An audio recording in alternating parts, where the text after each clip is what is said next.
दोस्तों नमस्कार। मैं अशोक श्रीवास्तव आपको अलर्ट करता हूं हाई न्यूज के program crime alert and criminal में, जहां पर एक कब्र खोदकर निकली लाश ने खुद अपनी हत्या की गवाही दी।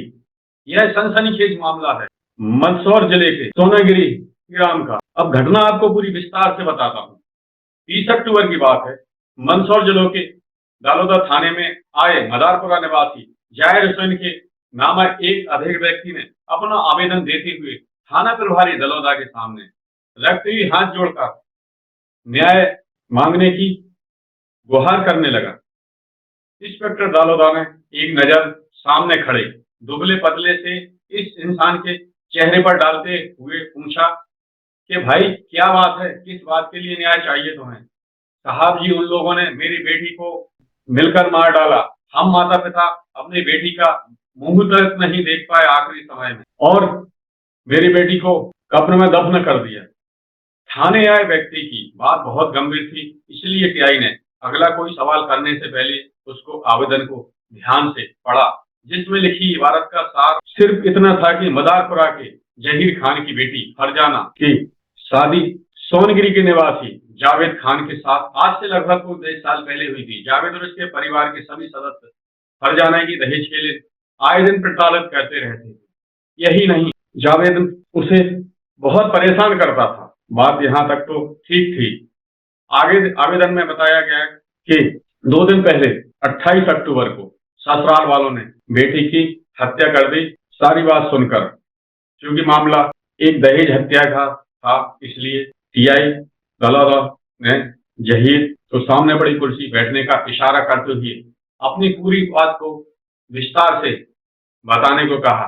इस पर चेहरे पर से पसीना पहुंचते हुए अपनी कहानी आगे सुनाते हुए जहीर बोला, साहब 10 साल पहले अपनी हैसियत से अधिक दहेज देकर बेटी फरजाना की शादी जावेद नामक युवक के साथ सोनागिरी ग्राम में की थी। लेकिन इस आदमी ने कभी मेरी बेटी को किसी भी दिन कोई सुख नहीं दिया। शादी के कुछ दिनों बाद से ही जावेद की मां रशीदा और बहन रुबीना मेरी बेटी को दहेज के लिए तरह तरह के ताने मारने लगी थी। कुछ दिनों तक तो मेरी बेटी यह सब कुछ सहन करती रही, लेकिन जब पानी सर से ऊपर निकल गया और उसकी सहन शक्ति जवाब दे गई, तो दोनों से तंग आकर मेरी बेटी ने सास और ननद की शिकायत अपने शौहर से कर दी। शौहर ने उनका साथ तो नहीं दिया। इसका नतीजा उल्टा निकला।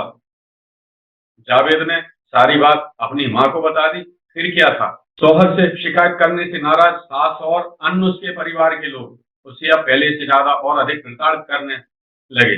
इतना ही नहीं, कुछ दिन बाद शौहर के साथ ससुर शहजाद और देवर इंजू की फरजाना को दहेज के लिए तरह तरह से प्रताड़ित करने लगे। इसके अलावा इंजू के निकाह के बाद उसकी बीवी बेगम बुलबुल भी नई नवेली दुल्हन बनकर घर आई, तो वह भी अपने अन्य ससुरालीजनों का साथ देकर वह भी दहेज लाने के लिए दबाव बढ़ाने लगी फरजाना के ऊपर। इन सब से तंग आकर मेरी बेटी कभी भी महीने भर भी अपनी ससुराल में सुख और चैन से नहीं रही। साहब जी, क्या मैं क्या करूं साहब जी? इतना कहकर जहीर फिर से एक बार जोर जोर से रोने लगा।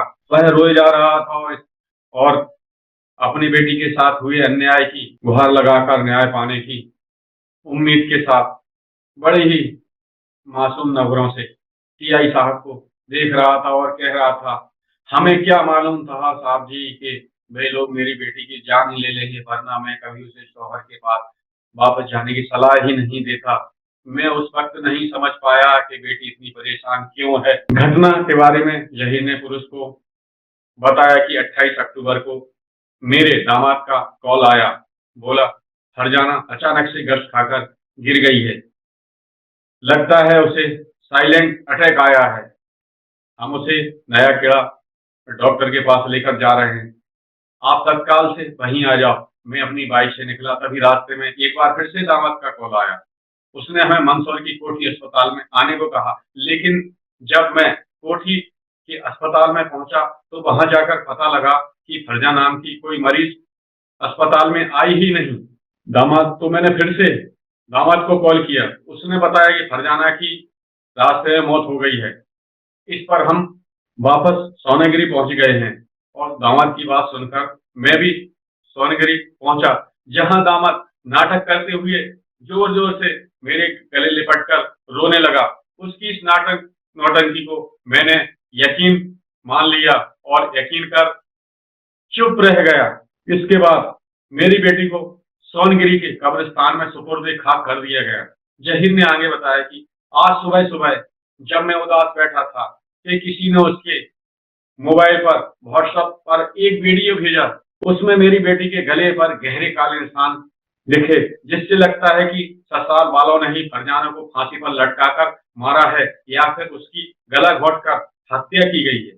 उसने आगे बताया कि जब मैं और मेरा परिवार बेटी की मौत पर जावेद के घर में थे, तब आनंद फानन में उसका जनाजा ले जाने की तैयारी पूरी तरीके से हो चुकी थी। मैंने और मेरी बेटी ने और बीबी ने उसका चेहरा आखिरी बार देखने की काफी मेहनत की, लेकिन जहीर ने हमारी बात पर कोई ध्यान नहीं दिया और बामुश्किल मेरी छोटी बेटी के कहने पर चंद सेकंड के लिए कफन हटाया और वापस डाल दिया। तो मेरी छोटी बेटी ने देखा कि उसके गले पर निशान है काला।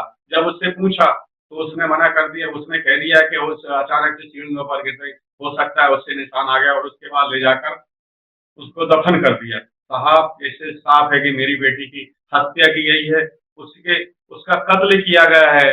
कहते हुए जहीर खान एक बार फिर से जोर जोर से रोने लगा और उनका जो व्हाट्सएप पर वीडियो आया था दलौलत टीआई साहब के सामने रख दिया, जिसे देखकर टीआई भी समझ गए कि जहीर का शक बेबुनियाद नहीं है। इसलिए उन्होंने जहीर की रिपोर्ट पर से मामला दर्ज कर इसकी जानकारी तत्काल एसडीएम को दी, जिससे उनके आदेश पर तहसीलदार रघुनाथ मचार की मौजूदगी में फरजाना के शव को सोनगिरी के कब्रिस्तान से एक बार फिर बाहर निकाला गया और इस शव को पोस्टमार्टम के लिए मंदसौर के अस्पताल में भेजा गया।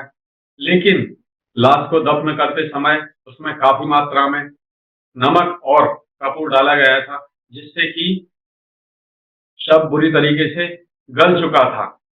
इसलिए मंदसौर में इसका पोस्टमार्टम होना संभव नहीं था। तो इसको मेडिकल कॉलेज रतलाम भेजा गया, जहां पर डॉक्टरों के एक पैनल ने फरजाना के शव का पोस्टमार्टम किया। पोस्टमार्टम के बाद 4 नवंबर की बात है, सारे परिवार के साथ, मायके पक्ष के लोगों के साथ फरजाना के शव को एक बार फिर से कब्र में दफन कर दिया गया। उसके बाद फरजाना के माँ बाप और बहन के पुलिस ने बयान दर्ज किए। माता पिता ने बताया कि उसे आखिरी बार भी सबके नहीं देखने दिया गया। वहीं बहन रुखसाना ने बताया कि जब मैं काफी जिद की तो जावेद ने पल भर के लिए उसका चेहरे पर से कफन हटाया और तत्काल वापस चेहरा छिपा दिया। इस दौरान मैंने फरजाना के गले में काला निशान देखकर उस पर पूछा तो उसने कहा कि वह अचानक से सीढ़ियों से गिर गई थी, इस वजह से उसी समय से चोट आई होगी। पुलिस ने ससुराल वालों के बयान दर्ज कर आगे की कार्रवाई के लिए इंतजार करने लगी। इस दौरान फरजाना के ससुराल वालों ने पुलिस को गुमराह करने की काफी कोशिश की और उन्हें यकीन दिलाने लगे कि फरजाना की मौत साइलेंट हार्ट अटैक आने से हुई है, लेकिन पुलिस नहीं मानी। पुलिस को इंतजार था पोस्टमार्टम रिपोर्ट आने का, चूंकि मामला तो दर्ज हो ही चुका था। जिसके बाद सच्चाई क्या है यह जानने के लिए इंतजार था पोस्टमार्टम रिपोर्ट का, जो पुलिस का इंतजार 21 नवंबर को खत्म हो गया और इस पोस्टमार्टम रिपोर्ट में फरजाना की हत्या की सारे राजों से पर्दा उठ गया। पीएम रिपोर्ट के बाद साफ हो गया कि मृतका की मृत्यु उसकी गला घोट जाने से हुई थी। शव के सिर पर चोट के निशान भी पाए गए। पीएम रिपोर्ट से साफ था कि फरजाना की मौत किसी हार्ट अटैक से नहीं हुई, बल्कि उसकी गला दबाकर हत्या की गई है। इसलिए एसपी मंदसौर के निर्देश पर तत्काल दलौदा थाने में फरजाना के शौहर जावेद, देवर इंजू, सास ससुर रसीदा तथा शहजादा नंद रुबीना और नई नवेली दुल्हन देवरानी बुलबुल के खिलाफ हत्या का मामला दर्ज कर पुलिस ने तुरंत जावेद के घर पर दबिश दी। सोनागिरी में जावेद के घर पर दबिश दी, जिसमें जावेद और इंजू तो गिरफ्त में आ गए, लेकिन महिला आरोपी और जावेद के पिता फरार होने में कामयाब हो गए। क्योंकि इधर पूछताछ में जावेद ने पहले ही हत्या की बात स्वीकार कर ली थी, लेकिन पहले तो उसने बहुत नानकूर किया। लेकिन जब पुलिस ने अपनी थोड़ी सी उंगली टेढ़ी की और उसे पोस्टमार्टम रिपोर्ट बताई, तो सारी सच्चाई जानकर अंत में जावेद ने अपना सच स्वीकार करते हुए बताया कि अब सच छुपाने से कोई मतलब नहीं है और सच्चाई सारी सामने आ चुकी है। तो जावेद ने बताया कि उसने अपनी मां रशीदा के साथ मिलकर फरजाना की गला दबाकर हत्या करने की बात स्वीकार कर ली। उसका कहना था, साहब जी क्या करता, मैं बहुत परेशान था, सुबह से ही फरजाना किच किच किच किच कर रही थी और हम लोगों से आज लड़ाई झगड़ा करती थी, यही उसकी आदत थी।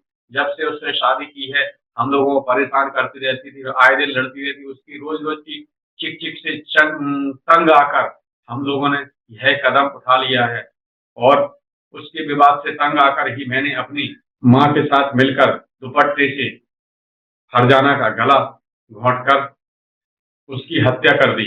उसके बाद ससुर जी को हमने फोन करके इलाज के लिए भागदौड़ करने का पूर्व प्लानिंग के तहत नाटक करना शुरू कर दिया और में कामयाबी हो गए थे। पूरा उन्हें तरीके से यकीन आ गया था और हमारा जो भी नाटक था वह सब साबित हो गया था और हमने सबको भी दफना दिया।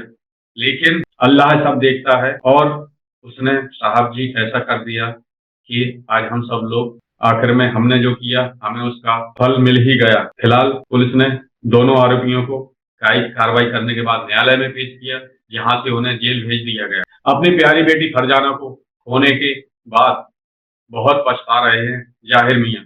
वह कहते हैं कि जब उनकी बेटी आई तो उन्होंने समझने की कोशिश नहीं की कि आखिर इतना कुछ कहने के बाद भी समझा बुझा कर उसे उसके ससुराल क्यों भेज दिया। अगर उसे नहीं भेजते तो आज बेटी उनके पास होती। वह माँ बाप से यह भी गुजारिश कर रहे हैं कि आप अपनी बेटी का रिश्ता करें, किसी गरीब के यहाँ कर दें, लेकिन वो सोच समझ कर छानबीन कर करें।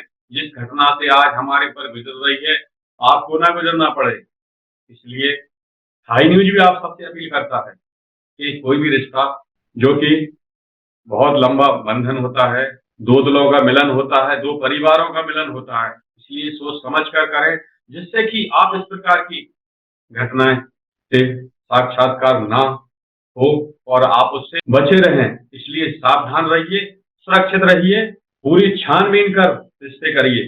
वरना यह दहेज हत्या का जो दानव है किसी को नहीं छोड़ता है और जो लालची लोग होते हैं वह किसी के मीत नहीं होते हैं। अंत में उनके हाथ भी क्या लगता है, जेल के अंदर पड़ते हैं, जेल की सलाखें ही उनका घर होती है। तो बने रहिए हाई न्यूज पर, देखते रहिए हाई न्यूज, सिर्फ मेरे अशोक श्रीवास्तव के साथ भीड़ झलक सबसे पहले हाई न्यूज। क्राइम अलर्ट की इस सनसनीखेज स्टोरी में आज इतना ही। मिलते हैं जल्द ही ऐसी किसी अन्य घटना के साथ। धन्यवाद।